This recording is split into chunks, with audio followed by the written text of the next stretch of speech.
Welcome back, my friends, to another episode of The Woggers Way. I'm Uncle Brian with Woggers General Services in Las Vegas, and today I'm going to show you how to fix a non-working pop-up stopper in your vanity sink.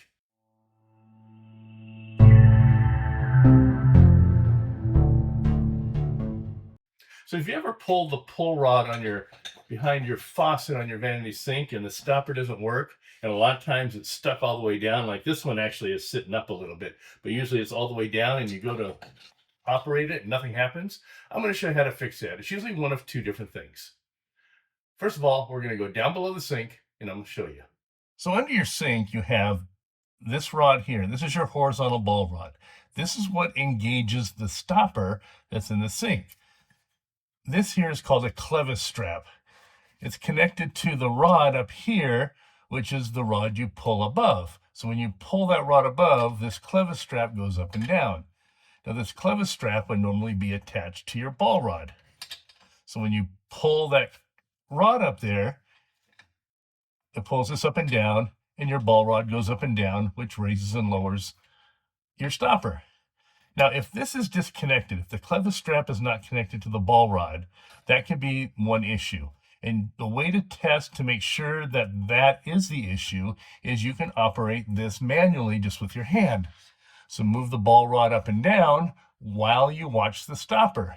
If you're moving this and the stopper still does not move, then you have another problem with the ball rod. Now, if you do this and the stopper goes up and down normally, then all you need to do is reattach the clevis strap to the ball rod. And that's usually done with this. This is called a little spring clip. So if you notice on this, it has a hole on each side. As the spring opens up, it kind of locks onto the rod. When you squeeze it, it puts them in line to get it on there. So we're going to put one side on. We're going to put our clevis strap on.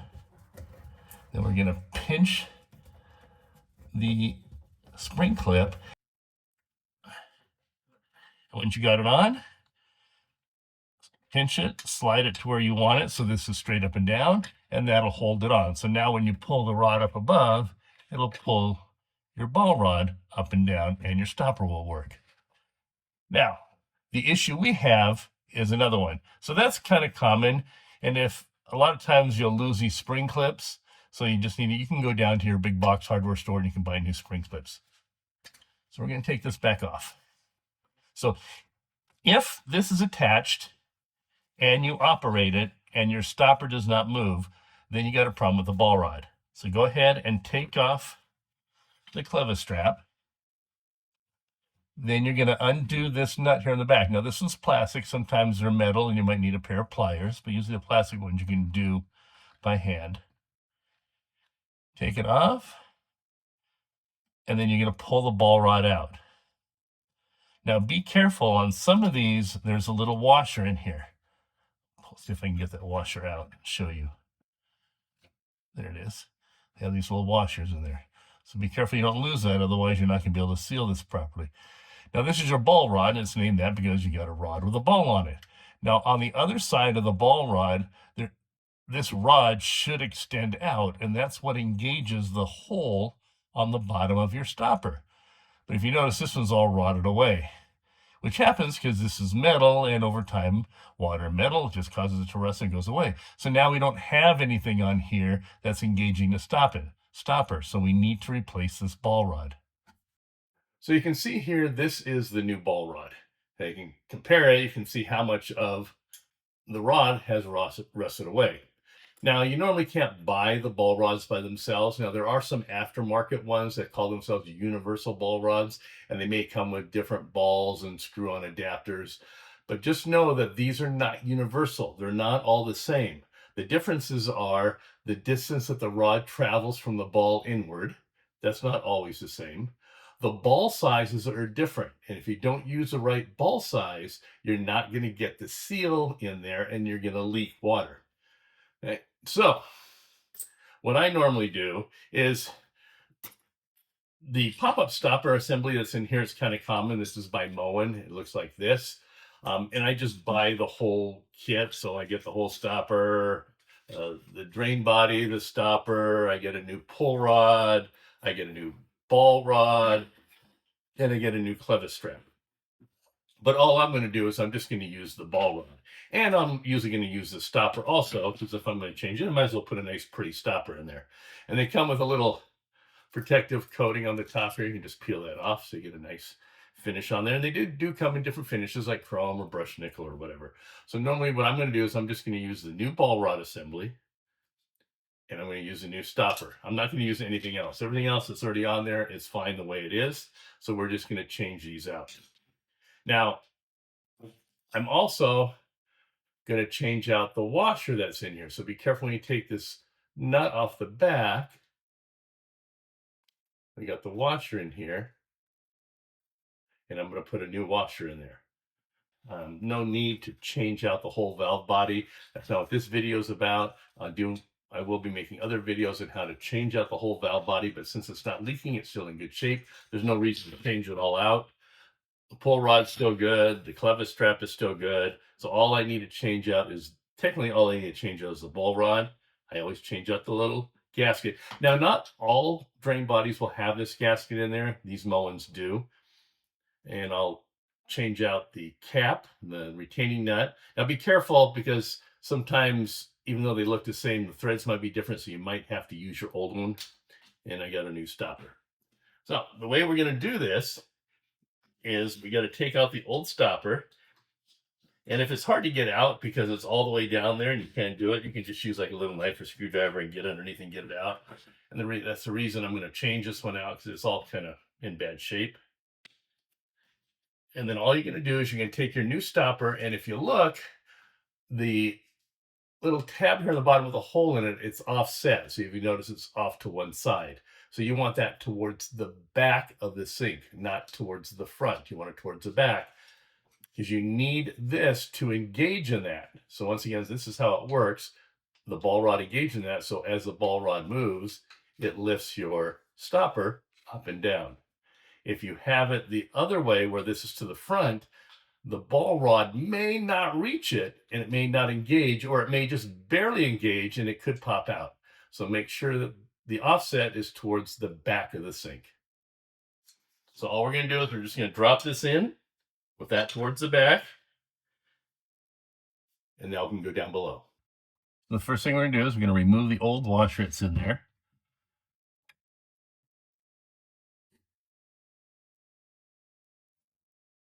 Going to install the new washer.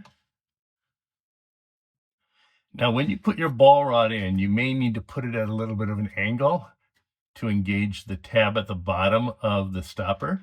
So you'll have to feel around for it. Now, once you got it in there, before you go ahead and put the nut on and fix it, go ahead and operate it and just look at the stopper to make sure it's moving up and down. And then what you want to do is also give a little tug on the stopper to make sure it's actually secured in there. Once you're good there, then you can go ahead and put your retaining nut on.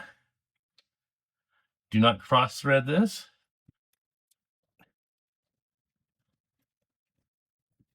Now, when you tighten this, you don't need to tighten it down so much. It's too tight, it's going to bind that ball rod and it's not going to move very freely. But you want it tight enough so there's not a leak out of here. And you want a little bit of resistance, because if there's no resistance, when you let the pull rod go, just the weight of it could pull it down and open it and not keep the stopper closed.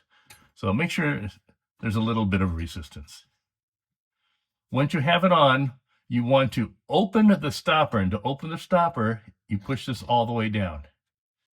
And like I said, on your clevis strap, you want to, I always push it up about a ½ inch and find out the hole that's going to line up. So our second hole here. Put your spring clip on. Put our clevis strap on. And then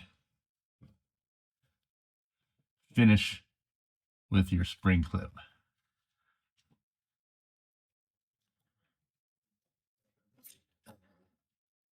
And then I try to get it so the clevis strap is as straight up and down as you can. It just makes it easier when you're pulling the rod. And now it's all connected. So now we can test it. So the reason I push the clevis strap up about a ½ inch is because if this is all the way down, then you may not be getting full travel out of the stopper. In other words, it's all the way down, but it's not pushing the stopper all the way up because this may hit before the stopper's fully up. So if you give it a little bit of room, about a ½ inch, then you have that. So now we can test it. We just pull on the pull rod and the stopper closes. There you go. And like I said, you just want to make sure it's attached, so you give it a little tug on it. All right, that's all there is to it. It's pretty simple. If you don't know what kind of ball rod you need, the best thing to do is just take your ball rod out, take it down to your hardware store, big box retailer, see if you can match it up. Chances are they don't usually have a lot of ball rods in stock, but they probably have those universal kits. Now, I'm not a fan of those universal kits, but they do work in some circumstances. So you just want to make sure that the ball on the rod is the same size. That's the key. Other than that, you can take a picture of your drain assembly, take it down to your hardware store, show them. Maybe they know which one it is. They can order you the proper one, or they know which ball rod will work with it. But the best thing to do is take your ball rod with you. Also, since you have your stopper out, now's a good time to clean out your drain, especially if yours is draining a little bit slow. Now, I have a video on how to do that. I'll go ahead and link it up here at the top for you. I'll also go ahead and put a link at the end of this video, and because I'm link happy, I'll go ahead and throw a link down below. I'll also put a link below to this drain assembly in case you have one that looks like this, because this is very popular. And that way you can order them. They're very cheap. They're only like $20. And if you like the content I'm putting out there, I appreciate it if you give a tap on that thumbs up like button down below and subscribe to my channel. Subscribing doesn't cost anything but a tap of your finger, but it sure does help me go a long way in making more videos to help you. So if you find that the content I'm putting out there is helpful, I would appreciate it. Once again, this is your Uncle Brian saying thank you for watching, and I'll see you in one of my next videos. Thank you, now.